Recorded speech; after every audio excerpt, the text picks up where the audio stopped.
인간은 오랫동안 수렵 채집을 하면서 생존에 초점을 두고 진화해 왔습니다. 낯선 사람을 만났을 때 그 사람이 친구인지 적인지 즉각적으로 판단할 수 있도록 진화되어 왔다는 뜻으로 미지의 낯선 것은 생명을 위협하는 요인으로 간주했습니다. 문명을 이룬 현대 사회에서도 이 진화의 결과로 이루어진 뇌의 반응은 별로 달라지지 않아 갓난아이조차 낯선 사람에 대한 극한 반응인 낯가림을 하고 있습니다. 다시 말해서 인간은 누구나 비슷한 사람, 같은 언어와 비슷한 억양을 가진 사람을 즉각적으로 좋아하는 성향을 갖고 있다는 말로서 이 마음속 울타리가 우리이고 내 집단이며 울타리 밖 사람들은 그들과 외 집단으로 구분하게 됩니다. 진화론적 관점 위에도 인지적인 측면에서도 편견 등은 자연스럽게 생성되어 사실 인간은 매 순간 새로운 경험을 하게 됩니다. 하지만 매 순간마다 정보를 새롭게 해석하고 재해석한다는 것은 엄청나게 힘든 과정이 될 수밖에 없으며 반면에 선입견, 고정관념, 편견 등을 활용하면 정보 처리의 효율성이 크게 높아지게 됩니다. 인지 부조화에 따른 자기 합리화의 경우에도 이를 해결하는 심리적 장치로 편견 등을 동원하게 된다고 합니다. 또 사회적 분란은 편견 등을 강화시키고 차별과 폭력으로 이어지게 되는데 특히 사회적 약자에게 표출하면서 자기 방어를 도모하며 희생양 이론에 의하면 일이 잘못될 경우 비난할 누군가를 찾아내 분노의 표적을 제공한다고 합니다. 9.11 테러 이후 아무런 관련성이 없는 아랍계 미국인들이 싸잡아 비난을 당하고 일본의 관동 대지진 이후 조선인이 대규모 학살당하는 등 역사상 이런 사례는 수없이 진행되어 왔습니다. 올림픽과 우리 사회 속에서도 독보선처럼 자리하고 있는 인종차별에 대한 악습을 들춰보도록 하겠습니다. 그리스의 한 스포츠 해설자가 도쿄올림픽 남자탁구 단식 경기를 중계하며 한국의 정영식 선수에게 인종차별 발언을 해 퇴출을 당했습니다. 문제의 발언은 남자탁구 단식 경기에서 우리나라 정영식 선수가 그리스의 파나지오티스 지오니스의 4대3으로 역전승해 16강행에 확정된 직후 나왔습니다. 캐스터가 한국 선수의 기술을 평가해달라고 요청하자 카로모의 리스는 그 작은 눈으로 탁구공이 왔다갔다 하는 것을 어떻게 볼 수 있는지 이해하기 어렵다고 말했습니다. 서양인들이 이른바 눈찍기로 동양인의 외모를 비하하는 것과 같은 맥락의 발언이었습니다.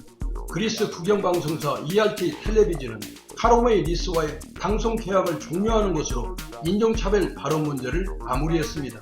세계양궁협회가 2020 도쿄올림픽에 출전한 안산, 강채영, 장민희 등 한국 선수 3명이 상위 예선을 통과해 금메달을 또 따낼 기세라고 협회 공식 트위터에 글을 올렸는데 선수들을 소개하는 영상에 찹수이, 즉 야채볶음 글꼴이 사용돼 논란이 됐었습니다.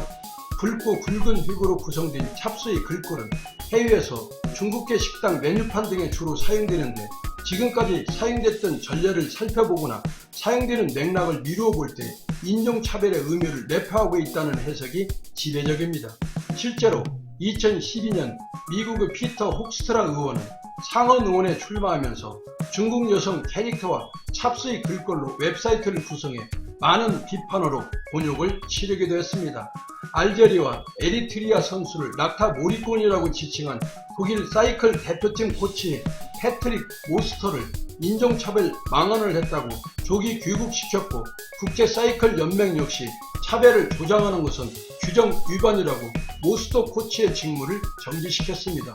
화합과 우정을 쌓고 국경을 넘어 손에 손잡는 올림픽 정신을 훼손시키는 무식하고 비겁한 스포츠인들이라 강력한 규탄의 메시지를 전해봅니다. 1933년 아돌프 히틀러가 정권을 잡은 뒤 미국과 서방 민주국가에서는 나치 정부가 주최하는 올림픽 게임에 대한 도덕성을 문제삼기 시작했습니다. 하지만 1933년 6월 국제올림픽위원회는 독일 올림픽위원회로부터 올림픽 헌장을 준수한다는 서약을 받아냈고 이에 나치 독일에서 흑인 선수들의 안전에 대한 우려가 없어지면서 대부분의 미국 흑인 신문들은 1936년 올림픽 게임 참가 거부 운동에 반대의 깃발을 나부끼며 18명의 흑인 선수들을 참가시키는 파격을 보였습니다. 필라델피아의 트리뷴과 시카고 디펜더 같은 신문의 기자들은 경기에서 흑인 선수가 우승하면 나치의 인종관에서 볼 수 있는 아리아인 우월주의와 인종차별주의가 한풀 꺾일 수 있을 것이라고 주장했고, 또한 이러한 우승이 미국에서 흑인들의 자존심을 새롭게 높여줄 것으로 기대를 했습니다. 하지만 히틀러는 올림픽이 개최되는 2주 동안 반유대주의와 팽창주의적 의도를 철저히 은폐하고 올림픽 게임을 위해 독일을 방문한 외국인들에게 좋은 인상을 심어주기 위해 총력을 다한 결과 베를린 올림픽 경기는 나치에 대해 널리 알리는 성공적인 선전의 제전으로 전락하고 말았습니다. 1930년대의 흑인들은 미국 생활의 대부분에서 많은 고난의 차별을 겪었습니다. 흑인을 무력하게 만들고 차별하기 위해 백인이 제정한 짐 크로우 법은 많은 직업에서 흑인들의 취업 기회를 박탈했으며, 레스토랑, 호텔 및 기타 시설들과 같은 공공장소에 흑인들의 출입을 금지했는데, 특히 남부에서 흑인들은 인종차별 폭력의 공포에서 살고 있었고, 미군도 2차 세계대전 중에도 인종차별로 흑인과 백인이 갈라져 있었습니다. 따라서 흑인 선수들에게 올림픽은 특별한 기회를 제공해 줬는데, 베를린 올림픽에 참가한 미국 흑인 선수들은 14개의 빛나는 메달을 획득했습니다. 인종차별주의 독일에서 승전보를 올렸던 흑인들은 아이러니하게도 미국으로 돌아온 후에 계속적인 사회적 및 경제적 차별에 직면하게 되었고, 지금까지도 그 잔재는 뿌리를 뽑지 못하는 미국의 고질병으로 존재하고 있습니다. 이러한 비합리적이고 비인륜적인 인종차별에 대해서 우리는 자유롭고 당당하다 할 수 있을까요? 안타깝게도 우리 사회가 안고 있는 인종차별에는 세 가지의 특성이 엄연히 존재하고 있다고 국가인권위원회가 지난해 3월 공개 발표한 적이 있습니다. 첫째는 외국인이 독자적 권리를 행사하기 힘들게 만드는 신원 보정제를 고집하는 정부 차원의 인종차별이 있고, 둘째는 이주 노동자를 단순 노무직과 5인 이하 사업장에 주로 배치하는 고용 허가제 같은 제도적 인종차별이며, 셋째는 종족 차이가 없어도 사회 문화적 차이를 이유로 인종화하는 일상 속 인종차별이 존재한다는 점입니다. 이런 광범위하고 은밀한 인종차별의 뚜렷한 증거가 바로 이주 노동자에 대한 차별적 코로나19 진단검사입니다.